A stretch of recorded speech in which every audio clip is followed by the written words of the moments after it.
दोस्तों, आइए जानते हैं निर्जला एकादशी की व्रत कथा। जब ऋषि वेदव्यास ने पांडवों को चारों पुरुषार्थ, धर्म, अर्थ, काम और मोक्ष देने वाले एकादशी व्रत का संकल्प कराया था, तब श्री कृष्ण से युधिष्ठिर ने कहा, हे कमल नयन, मैं आपको कोटि कोटि प्रणाम करता हूँ। हे जगदीश्वर, मैं आपसे अनुरोध करता हूँ कि कृपया आप ज्येष्ठ माह की शुक्ल पक्ष की एकादशी के महत्व के बारे में बताएं। इस एकादशी का क्या नाम है? इसके करने से क्या फल प्राप्त होता है? इस व्रत की कथा क्या है? कृपया विस्तार से बताएं।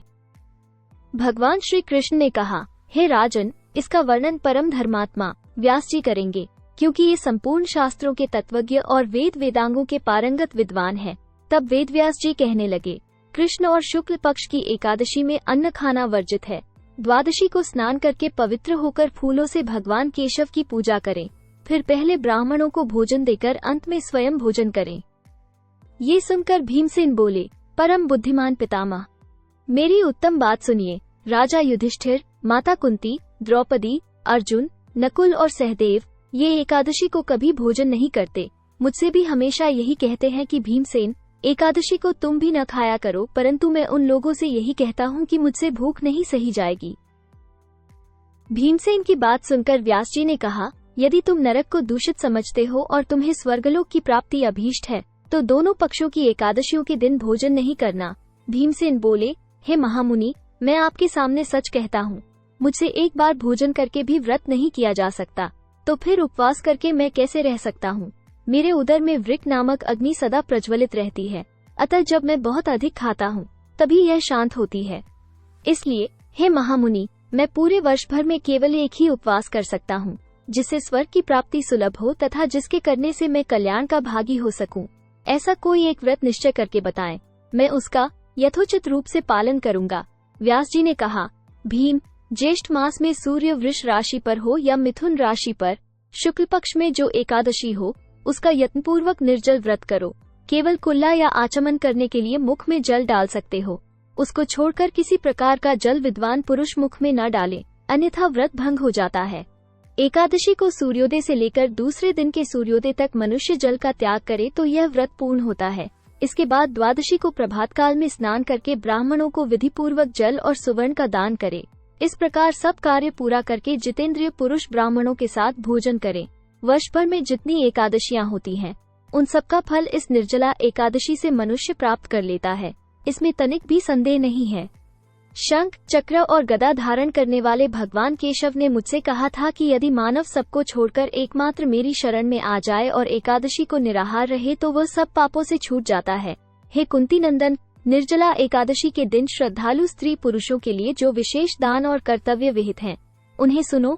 उस दिन जल में शयन करने वाले भगवान विष्णु का पूजन और जलमयी धेनु यानी पानी में खड़ी गाय का दान करना चाहिए। सामान्य गाय या घी से बनी गाय का दान भी किया जा सकता है।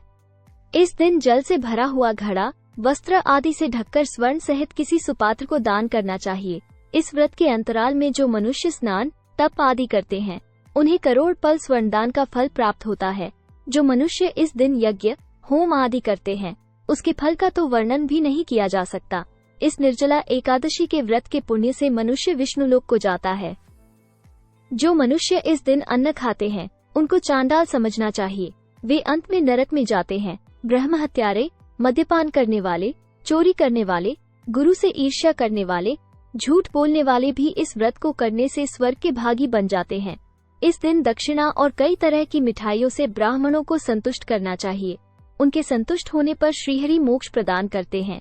जिन्होंने श्रीहरि की पूजा और रात्रि में जागरण करते हुए इस निर्जला एकादशी का व्रत किया है, उन्होंने अपने साथ ही बीती हुई 100 पीढ़ियों को और आने वाली 100 पीढ़ियों को भगवान वासुदेव के परम धाम में पहुंचा दिया है।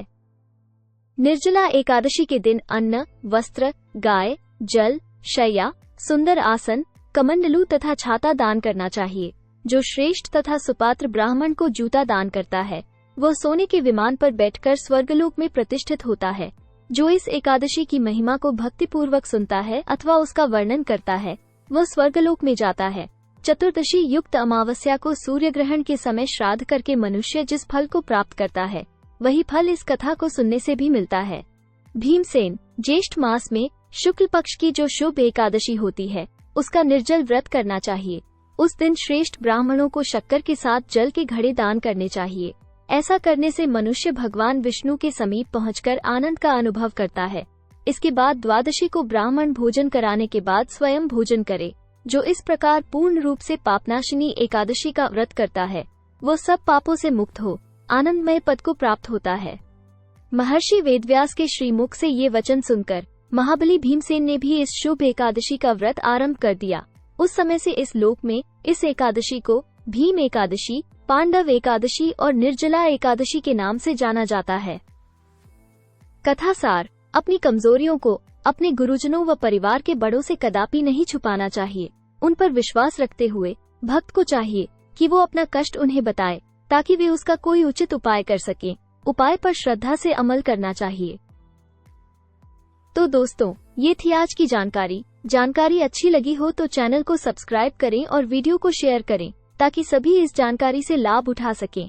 फिर मिलते हैं एक नई जानकारी के साथ, एक नए ज्ञान के साथ। तब तक के लिए आप सबको मेरा प्रणाम।